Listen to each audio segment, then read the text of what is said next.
Okay. One of the things that Anna was talking about was obviously this whole business of um, momentum, energy, volume, call it what you want. It is all about the whether the market is moving or whether it's going to be stagnating, whether it's in congestion, whether it will a trend.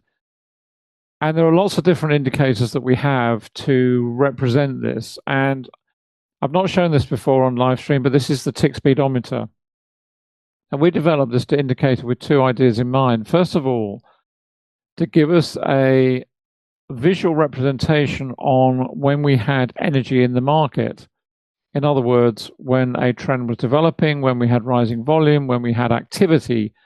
And it is all to do with this whole business of activity, because with activity generally comes price action. And if you've got a lack of activity, then there is very little going on. And you can think of it in terms of, we've used many analogies over the years, but one of them particularly is if you were standing outside a very large football stadium, for example, whether that's American football, whether it's British football, soccer, whatever you want to call it, doesn't matter. You've got a big sporting event going on. Now, if you're standing outside the ground and the ground is relatively silent, you can assume there is not much going on because there is no noise. And it is this whole business of noise of the market that is then reflected in terms of price action, where we have tradable price action, which is moving and moving with some momentum. When something happens within the sports ground, whether it's a goal, whether it's some near scoring opportunity, the volume will rise dramatically. And you, as someone on the outside, you might not know who scored or what's happened. But the fact of the matter is, you've had an increase in activity, and therefore you would know automatically that something was happening. And it's also interesting, and I'll give you another analogy.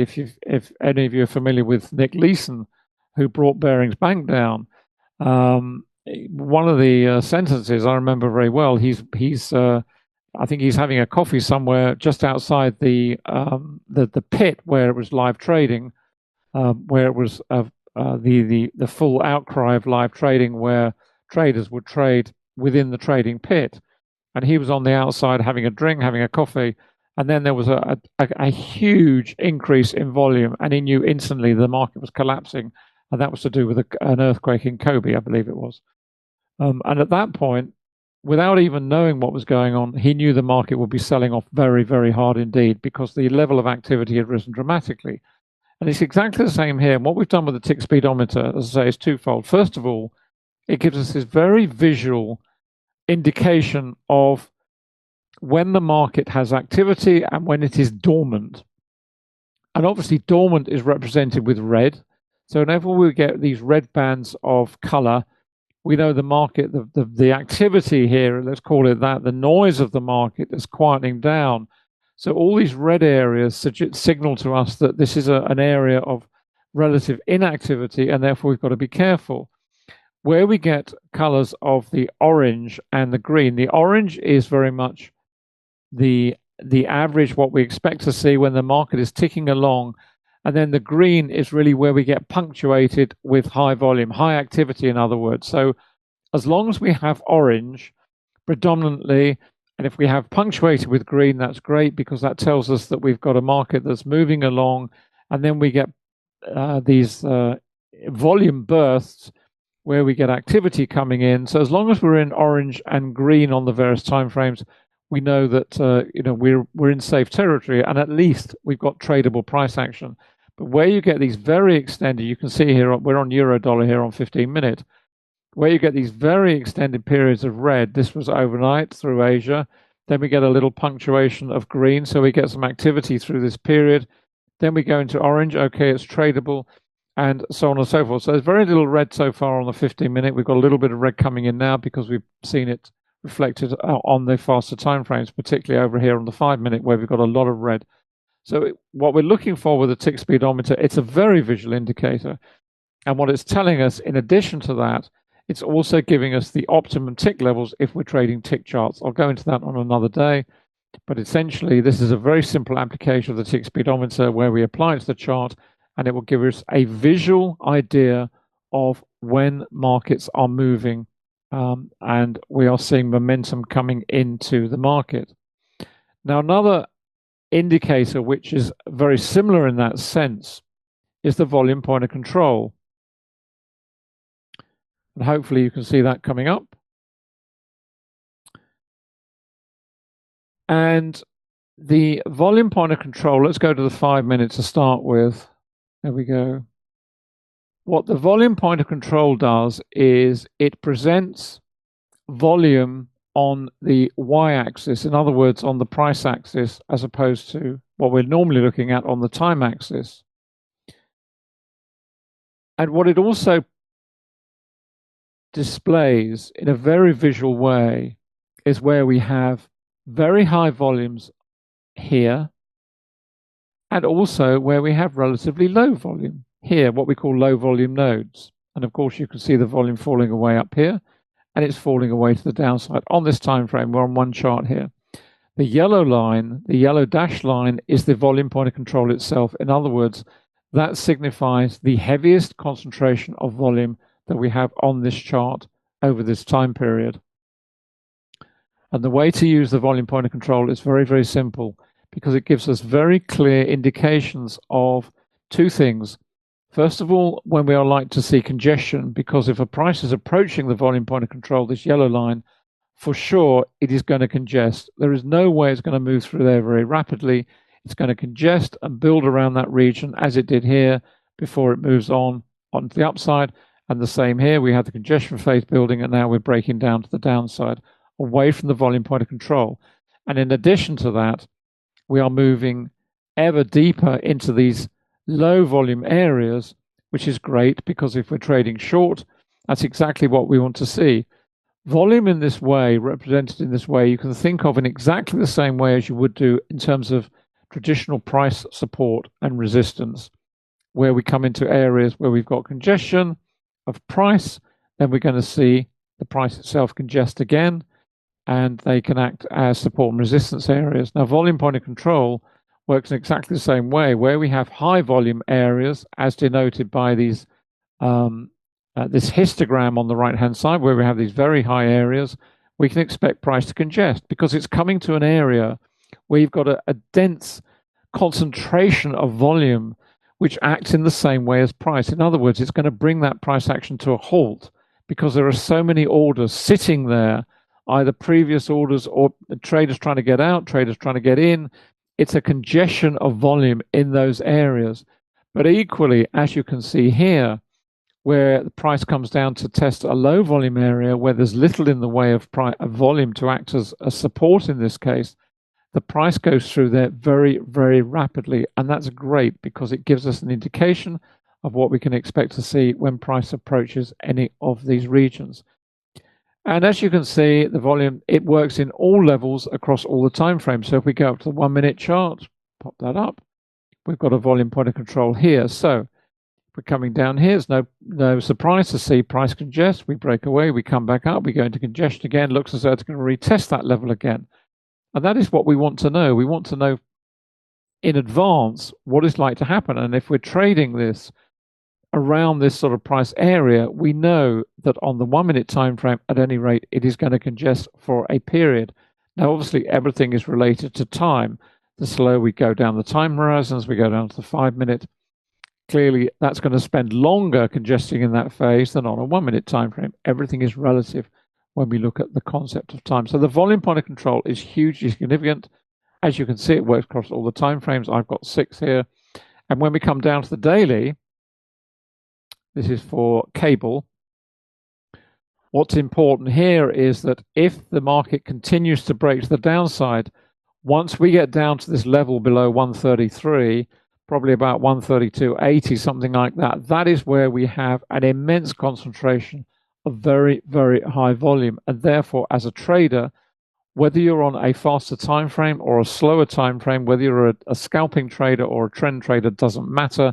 The fact of the matter is that when we get down to this level, I can guarantee you one thing: the price action will congest, and it'll probably congest there for some considerable time, because this is a daily chart, and therefore the volume sitting here is massive.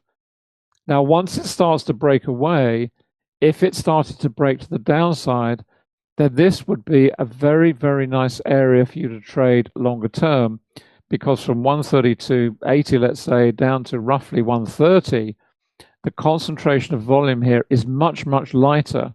It's about a third of what it is at the volume point of control. And therefore, as it breaks down into this region, this low volume area, it should move through there pretty quickly. So it will collapse in price pretty dramatically. And then, of course, the opposite comes into play, where we have much, much higher volume here from 130 down to 127. So this is almost certainly going to act as some sort of support. And in addition to that, if you scroll over to the left-hand side here, you can see from a price perspective, we would have a similar platform building here at around about the 130 area. So again, it's a question of this whole business of congestion. We've looked at those two indicators. We have the volume point of control, which gives us a very, very clear idea of when volume is going to act as support and resistance. And also we looked at the tick speedometer. And finally, just to round off on this topic, let's go to another workspace, which is the accumulation distribution indicator, which is this one. And this, again, is a very visual way of looking at support and resistance. And what the accumulation distribution indicator does is it paints these levels for you visually. And in very simple terms, as you would expect, the stronger the wider the level, the more demonstrable the level, then the thicker the line, then the stronger is that region. So where we have, and that's also denoted, let's just pop this up full size, make it a little bit easier. That is also denoted by these little numerical values here. So this level was tested once. This level, which is a little bit thicker, was tested 3 times. This level, which is a little thicker still, was tested 4 times. And this red level here was tested 7 times. You can see the strength of it here. The beauty of the indicator is that it does this for you all automatically. You don't have to draw those lines in. It does it automatically, and it paints them on the screen in all time frames. And of course, once they are breached, as appears to be the case here, then what was resistance coming up to it becomes support, the other way around, in other words. So support becomes resistance and resistance becomes support. And they work in all time frames. Do we go down onto the 15-minute here for cable? There we are. Again, we've got some very strong levels here. We had a very strong channel of a ceiling of resistance, which was breached here, and a platform of support. And that is, it's sitting on that level as we speak. And that is why one of the reasons why the price action is being propped up, because we have this very strong level here developed on the accumulation distribution indicator. As I say, works in all time frames, and these levels will constantly rebuild and rebuild within the price action. So as you can see, they are constantly moving, they are constantly becoming stronger, or perhaps becoming weaker, becoming less relevant. We've got another level building up here on the 1 minute. Let's just pop that up full size. So you can see here, we've got this level here at 92, very strong level. It's been tested 7 times now. It's been tested 8 times, 7 and 8. It's flicking between the two. And if that is broken, then that becomes support. But at the moment, it's acting as resistance to any move higher for that particular currency pair. So there we are. That's just rounding off the topic on the whole business of congestion and identifying where we are in the phase, and the indicators that will help you to identify levels and also activity in the market to help you get into trades where there is that demonstrable trading opportunity. And as always, the starting point, let's just go back to finally the workspace for CSI multiples, which I hope shows up this time. There we go. And what we're looking for here, again, in the same way, we are looking for trends. And what we want to avoid is those areas where price is in congestion. And the CSI delivers that as well, because where we have currencies which are rising together, for example, we've got the dollar here, we've got the yen here, we have the green Swiss franc that was rising. So in terms of combinations of currency pairs, there would be no trend there because they're all moving in the same direction. Equally, the Canadian here, the Aussie, they're falling together. there's no trend because they're both falling in the same direction. Equally, New Zealand dollar, it's falling. So in terms of commodity currencies there, very little going on. You'd have to match it with something else.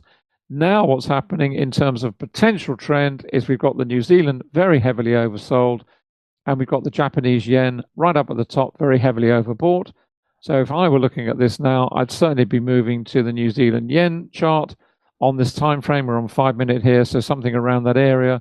And I'd be looking for potentially an opportunity for the New Zealand to rally, for the Japanese yen to fall, and we'd be into a trend. But for the time being, looking at all these other pairs, and when they're all moving around in the suggestion phase like this, there is nothing going on. So we've got the pound here, it's moving with the CAD, it's moving higher with the euro, moving with the dollar up on these fast time frames. So there would be nothing to trade there. So this is all about picking out those trades, not wasting time by sitting watching a chart which is going sideways. We want to see breakout, we want to see trend, we want to see activity, and we want to see momentum.